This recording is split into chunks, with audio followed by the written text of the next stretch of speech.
ফেসবুকে reels video upload করলে আপনার রিলস ভিডিওগুলো প্রোফাইলে শো হচ্ছে না, এটা 100% সমাধান পাবেন আজকের এই ভিডিওর মাধ্যমে। অনেকেই আছে কি করেন আপনারা, আপনাদের পেজের ভিতরে এবি টেস্ট অপশনটি আসে, আর ওই এবি টেস্ট অপশনটি চালু করলে কিন্তু আপনার রিলস ভিডিওগুলো আপনার প্রোফাইলে শো করে না। নেক্সট টাইমে কিন্তু আপনারা কি করেন, এবি টেস্ট অপশনটি অফ করতে পারেন না। এবি টেস্ট অপশনটি কোন জায়গায় আছে সেটা আপনারা খুঁজে পাচ্ছেন না। আজকে এই ভিডিওটির মাধ্যমে সম্পূর্ণ দেখাবো আপনারা কিভাবে সেই এবি টেস্ট অপশনটি চালু করবেন এবং কিভাবে আপনার রিলস ভিডিও আপলোড করার পরে আপনার রিলস ভিডিওগুলো প্রোফাইলে 100% শো করবে। তো চলুন আমার স্ক্রিনে আপনারা লক্ষ্য করুন। আমরা প্রথমে চলে যাব আমাদের ফেসবুক অফিসিয়াল অ্যাপসে। তো আমি ফেসবুক অফিসিয়াল অ্যাপসে চলে আসলাম। আসার পরে এখন আমরা বিভিন্ন জায়গায় কিন্তু আমরা এডিট অপশনটি খুঁজে পাই। সেটা হচ্ছে আমরা প্রথমে সেটিংসে চলে যাব। সেটিংসে চলে যাওয়ার পরে এখান থেকে আমরা সেটিংসে ক্লিক করে দেব। তারপর এখান থেকে সেটিংসে ক্লিক করে দেব। সেটিংসে ক্লিক করে দেওয়ার পরে আমরা জানি যে এখানে আমাদের এই যে মিডিয়া যে একটি অপশন আছে, এই মিডিয়া অপশনে কিন্তু আমাদের এডিট অপশনটি থাকে সবসময়। কিন্তু আমাদের এখানে আমরা দেখব যে আমাদের এই মিডিয়া অপশনে কিন্তু এবি টেস্ট আসে কিনা। তো এখানে দেখতে পাচ্ছেন মিডিয়া অপশনে কিন্তু আমাদের এখানে কোন রকমের এবি টেস্ট এখানে লেখা নাই।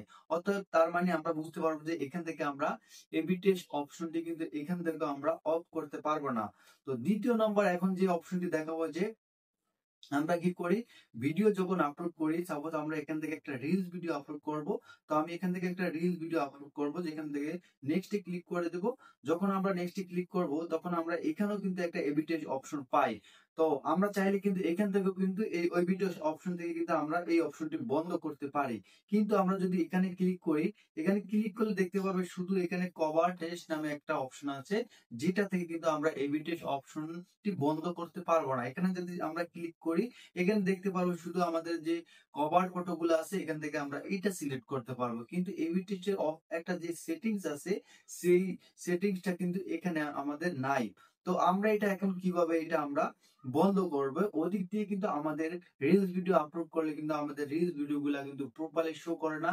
দেখা যায় কিন্তু আধা ঘন্টা 1 ঘন্টা সময় হয়ে যায়, তারপর কিন্তু আমাদের রিলস ভিডিও গুলা আমাদের প্রপারলি শো করে না।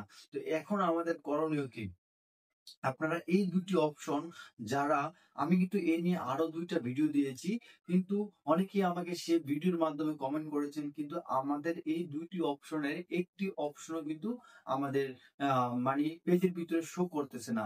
তাদের করণীয় এখন কি, তাদেরকে আমরা একটা সহজ পদ্ধতিতে দেখাবো, যেটা হচ্ছে যে এখন এইটার মাধ্যমে 100% আপনি আপনার সমস্যাটা সমাধান করতে পারবেন। আর সেইটা কোথায় পাবেন, সেটা আপনারা প্রথম চলে যাবেন এই যে এখানে হর্স অন ইউর মাইন্ড, এই মাইন্ডে ক্লিক করে দিবেন। হর্স ইউর মাইন্ডে ক্লিক করার পরে এখান থেকে আপনারা এই যে ফটো এন্ড ভিডিওতে ক্লিক করে দিবেন। ফটো এন্ড ভিডিওতে ক্লিক করে দেওয়ার পরে এখান থেকে আপনি জাস্ট একটা ফটো নিবেন, যে কোনো একটা আপনার ফটো নিবেন। আমি এখান থেকে এটা ফটো নিলাম, এখন আমি এটা আপলোড করব না। আপনারা আপনাদের এখানে ক্যাপশন দিবেন, দেওয়ার পরে এখান থেকে আপনারা এই যে নেক্সটে ক্লিক করে দিবেন। নেক্সটে ক্লিক করে দেওয়ার পরে এখানে দেখতে পারবেন যে নিচে একটি অপশন আছে, দেখতে পাচ্ছেন এখানে এবি টেস্ট নামে একটা অপশন আছে। এখানে এবি টেস্ট অপশনটাতে ক্লিক করলে এখানে দেখতে পারবেন একটা সেটিংস লেখা আছে। আমরা যদি অটোতে ক্লিক করি, এখান থেকে যদি আমরা এই যে এখান থেকে আমরা যদি এখানে এই যে কন্টিনিউতে ক্লিক করি, এই কন্টিনিউতে ক্লিক করার পরে এখানে দেখতে পারবেন যে এনেবল অটো এবি টেস্ট, এটা যদি আমরা এখান থেকে অন করে দেই, এটা যদি অন করে দেই তাহলে কিন্তু আমাদের এবি টেস্ট অপশন চালু হয়ে যাবে। জাস্ট এটাকে আমরা অফ করে দেব, এটাকে অফ করে দেব, এটাকে অফ করে দিয়ে আমরা জাস্ট পোস্ট করে দেব। তাহলে দেখবেন আপনার সমস্যা 100% সমাধান হয়ে গেছে। আশা করি এভাবে আপনারা এবি টেস্ট অপশনটি অফ করবেন, আর এরপর থেকে আপনার যে রিলস ভিডিওগুলো আছে এগুলো 100% আপনার প্রোফাইলে শো করবে। আজকের ভিডিওটি যাদের কাছে ভালো লেগেছে অবশ্যই চ্যানেলটি সাবস্ক্রাইব করে পাশের বেল আইকনটি বাজিয়ে দিবেন, এবং নেক্সট ভিডিওর আপডেট নেক্সট টাইমে আরো ভালো ধরনের ভিডিও পেতে অবশ্যই আমার এই চ্যানেলের সাথে থাকবেন। Thank you so much.